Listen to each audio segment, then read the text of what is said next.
This time I'm going to show you how to make this makeup bag or pencil case using a technique which is slashing the fabric. I know we've done this kind of thing before, but it's so much fun. I just thought it was something that we could revisit. So let me show you.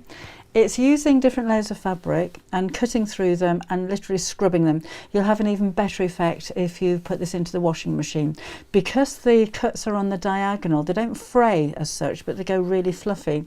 And as you can see, I've used different layers of fabric underneath here. So the more you kind of scrub them and make them go fluffy, the more of the colours underneath that you see. So it's a really interesting technique, and it makes the fabric really soft as well. And because I've used so many layers of fabric, it gives it a little bit of structure, so I don't need to use any interfacing with it.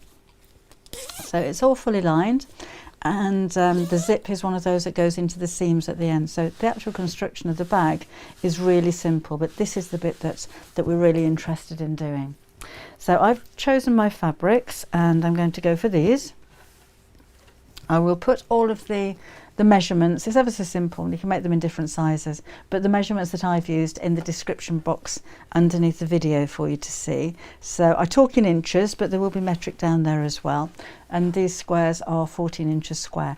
These don't have to be exact at the moment, because you may find that as you're brushing the fabric and softening it like this, that it kind of moves a little bit. So we are going to trim this down to make it square later on. So the bag will be a little bit smaller than this anyhow. So I'm going to use my pattern fabric on the top, followed by a cognac and a purple and a pink at the bottom. So let's pop all of these together. So no adhesive or anything to hold them together, because you won't be able to cut through them so well. So just line them all up, and then I'm going to draw diagonal lines 1/2 inch apart. That could be a centimetre, it doesn't have to be exactly that amount. So I'll start with one straight down the centre there, and we'll carry on all the way across. And these are the lines that we're going to sew along. So if you prefer, if you have that kind of mark on your sewing machine, you don't need to draw the lines. You could go straight ahead and use the guide on your sewing machine instead of doing this, but I thought this way might explain a little easier how it works.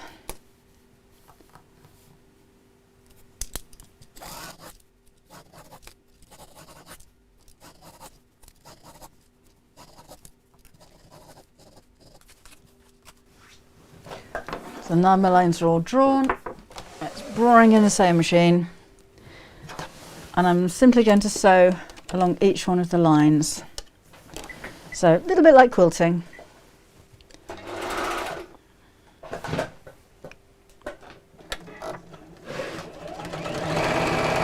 Now it really doesn't matter what colour thread you're going to use, because you're not going to see that, so I'm just using a white in my machine. So I like to start in the centre, so I know that I'm holding all the layers together in place, and just keep sewing until the whole area is covered.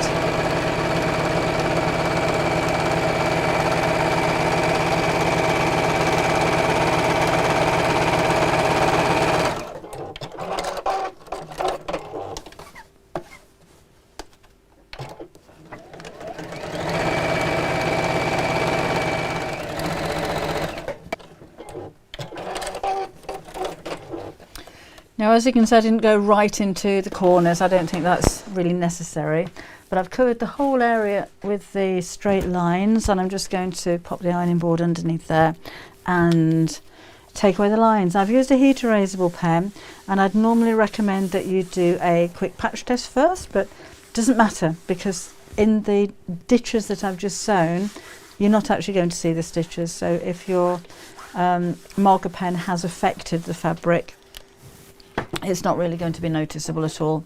So let's just chop off a few of these loose threads. Now then, this is a little bit time consuming, but this is the way that it goes. We're going to take the top 3 layers, so separate the bottom from the top 3 and cut straight down the centre. So you need a good pair of sharp scissors. So I'm cutting through 3 fabrics, and leaving the bottom uncut. And again, you don't have to be particularly neat. We're going to make all of this fray. But if you cut through the bottom fabric as well, you're literally going to be cutting the whole piece in half, so we don't want to do that. So when I open this up, I can see the base fabric, which is my pink, and then we've got the other colours there as well. And when we start to fray this, that's when you'll start to see all of the other colours come through. So it's quite nice to have contrasting colours. If you have colours that are too close to each other, you're not really going to tell that there are different colours in there. So try and find something that is very different. Even if it's black and white would look really good on something like this. And you know, when you buy fat quarter packs or pre-cuts, and there's sometimes a fabric that you're not so fond of, then that's a great one to stick in between the layers as well, because it becomes disguised. So again, just take your time. Worth investing in sharp scissors for this. You can buy tools actually with rotary cutters that are for this chenilling effect. But if you've got the patience, then just cutting by hand is the more affordable way of doing it.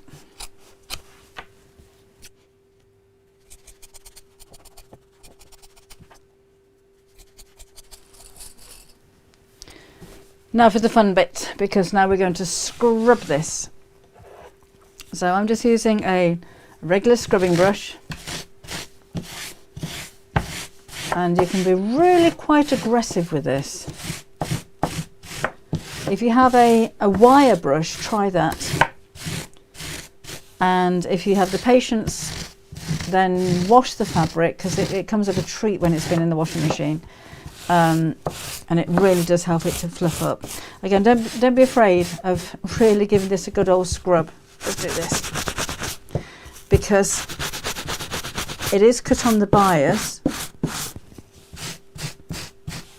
so it's not going to fray easily. It tends to go fluffy, but the more you scrub, the more those edges will start to go soft, the more you'll start to see the fabric in the background coming through, and the better the effect's going to be. So take out your aggression on this one, get your scrubbing brush and get aggressive with your fabric.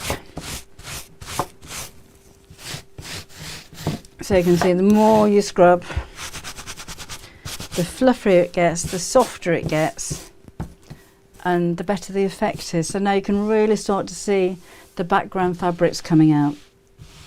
And again, if you prefer to wash, then wash those and you'll have an even better effect. So now at this point, if you have your rotary cutter ruler and mat, then you'll cut this down to size and trim it a little bit. Actually, this doesn't seem to have altered very much in shape. I think that's pretty good. But if you need to trim anything back, like this edge here, then do so, just to make that nice and square, because that's going to now form the shape of your purse. So let's take a piece of backing fabric, and we'll need to cut this to the same size, or lining fabric I should say. As I said, backing fabric, this would make a very nice soft cuddly cushion cover. So when you've got the patience to just keep scrubbing at it, it just gets softer and softer. So trim this to the same size. Again, use your rotary cutter if you've got one, just showing that you don't need to if you can cut accurately.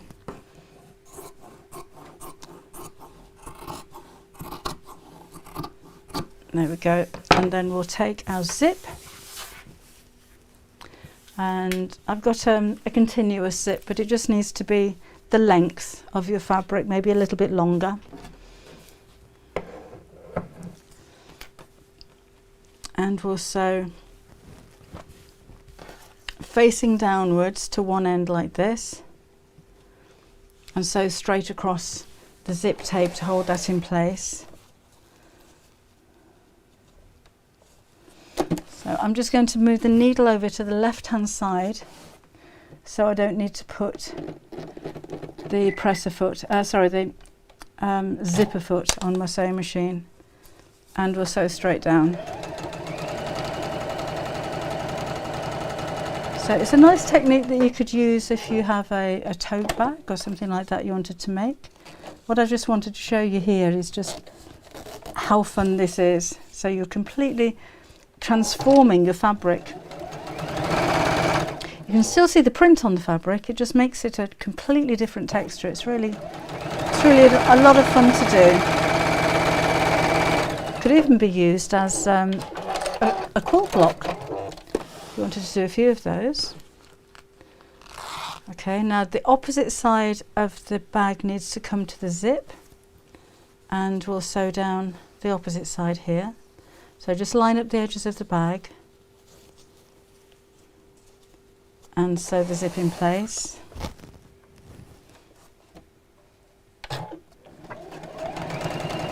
You could pin if you wish. I prefer not to. I find it quicker not to. And when you come to the zip, lift your foot up and just wiggle it out of the way with the needle down so we can sew around it. Oops.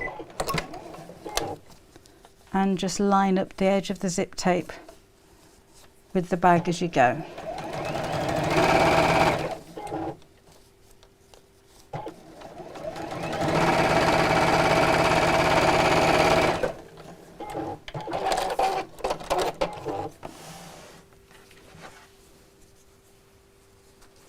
And then we need to sew the lining to the opposite side of the bag.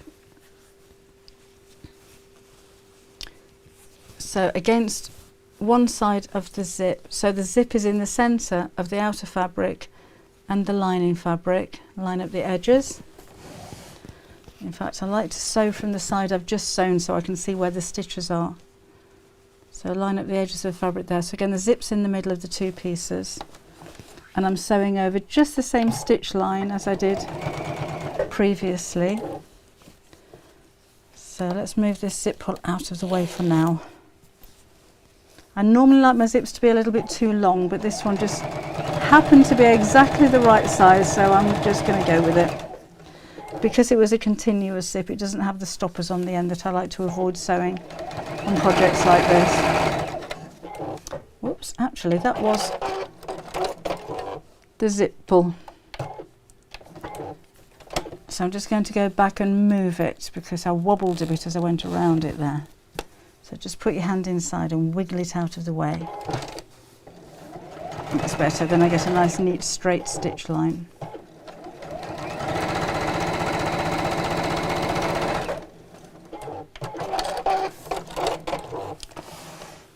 So that's the zip sewn in one side.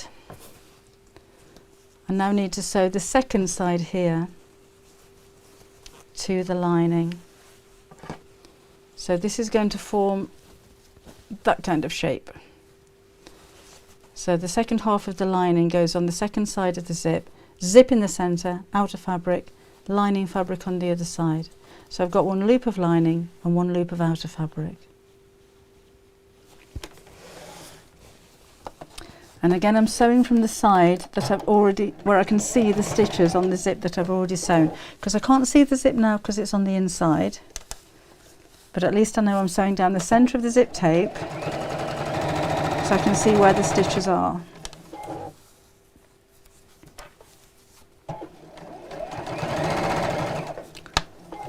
Let's move that slider so I don't get a wobbly stitch line. So I'm just fiddling around inside there until I find it. Move it out of the way.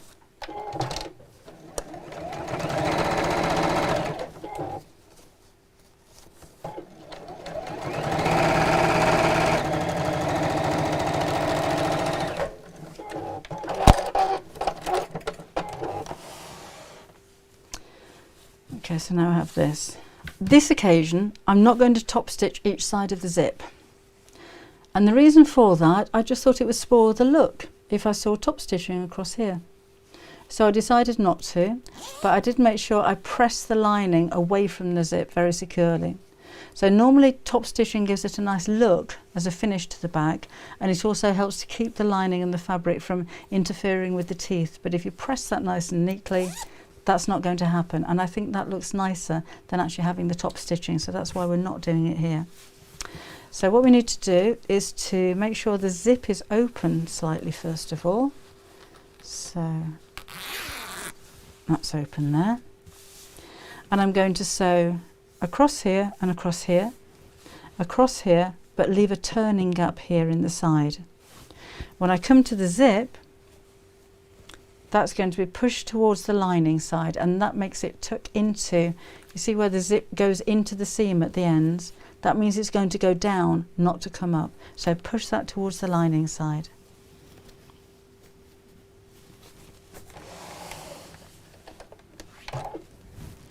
And as far as the seam allowance is concerned, I tend to use the edge of the foot, my presser foot, as my seam allowance. So it is around about 1/4 inch, maybe a little bit more. I don't think it needs to be exact. Right, so folding that zip in towards the lining, and we go straight across and all the way down.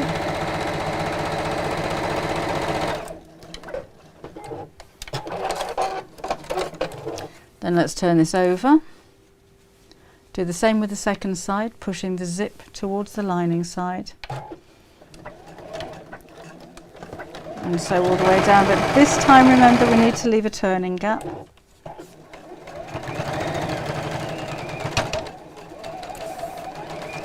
So I'll do that here. Only about 3 inches or so will be fine.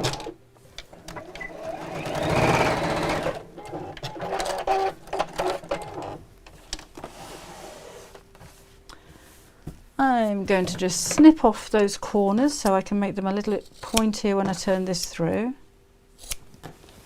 And the same in the lining.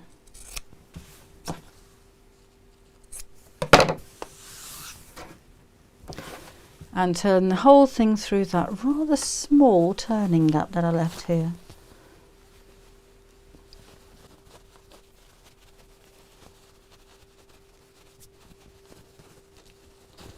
So let's just push out the corners there.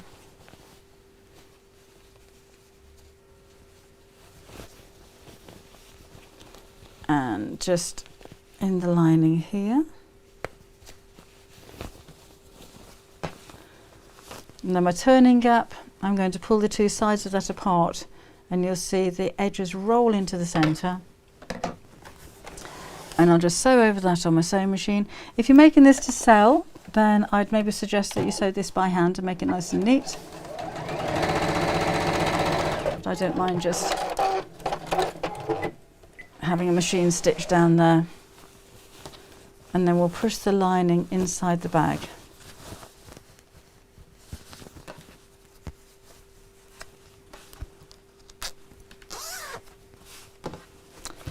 So I think I'll just give that one final press. So let's just get the mat up. With steam if you can. And I'm just going to iron again the lining away from the zip, because there's no fleece or wadding or foam or anything to kind of fight back at. That should stay away from the zip really neatly. If you wanted to use a little bit of best press to hold that in place, or to make the seam nice and crisp, then of course feel free, or a spray starch would work as well.